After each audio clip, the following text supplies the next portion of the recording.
ঝিনাইদহের মহেশপুরে একটি জঙ্গি আস্তানায় পুলিশের সঙ্গে গোলাগুলিতে 2 জঙ্গি নিহত হয়েছে। এ সময় আহত হয়েছেন ঝিনাইদহের অতিরিক্ত পুলিশ সুপার সহ বেশ কয়েকজন পুলিশ সদস্য। ঘটনাস্থলের কাছাকাছি রয়েছেন আমাদের সহকর্মী আব্দুল হারমান মিল্টন। তার কাছ থেকে জেনে নেব সেখানকার সবশেষ খবর। মিল্টন, আপনি তো এখন ঘটনাস্থলের খুব কাছাকাছিতেই আছেন, তো এখনো কি অভিযান চলছে বা হতাহতের আর নতুন কোনো খবর আপনার কাছে আছে কিনা? ধন্যবাদ আপনাকে। আমরা এই মুহূর্তে দাঁড়িয়ে আছি ঝিনাইদহের মহেশপুরের বজ্রাপুর গ্রামে, যে বাড়িতে পুলিশ কিছুক্ষণ আগে অভিযান শুরু করেছে, নজরুল ইসলামের বাড়ি। আইন শৃঙ্খলা বাহিনী সেই বাড়ির পাশে, আমরা স্কুল বল ফিল্ডের পাশে এখানে অবস্থান করছি।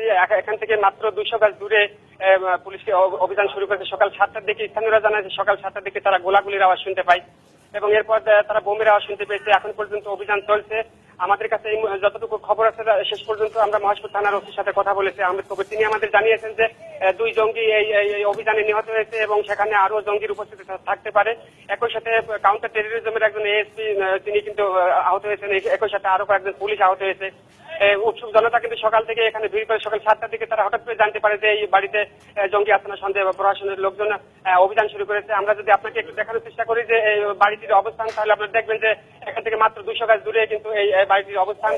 সেখানে আইন শৃঙ্খলা বাহিনী কিন্তু অভিযান চালাচ্ছে এবং এখন পর্যন্ত যদিও গুলির আওয়াজ এখন আর শোনা যাচ্ছে না, তবে আমরা যতটুকু কথা বলে জানতে পারছি যে সেখানে কিন্তু অভিযান চালাচ্ছে আইন শৃঙ্খলা বাহিনী এবং সব ধরনের কাউন্টার টেররিজম ইউনিট আছে, পুলিশ আছে, প্রশাসনের লোকজন, অন্যান্য বাহিনীর লোকজন আছে। তারা কিন্তু সর্বাত্মক, যদিও এখানে 200 এখনো 144 ধারা জারি করেনি, কিন্তু উৎসুক জনতা কিন্তু চারিদিক থেকে ভিড় করেছে যে কি হচ্ছে, কতটা এর শেষ হবে কখনো বা এই অভিযানের আর কি পরিণতি হতে পারে সেটা কিন্তু জানার জন্য উৎসুক জনতা অপেক্ষা করছে। আমরা সংবাদকর্মীরা যখনই খবর পেয়েছি তখন কিন্তু ঘটনাস্থলে এসে পৌঁছেছি।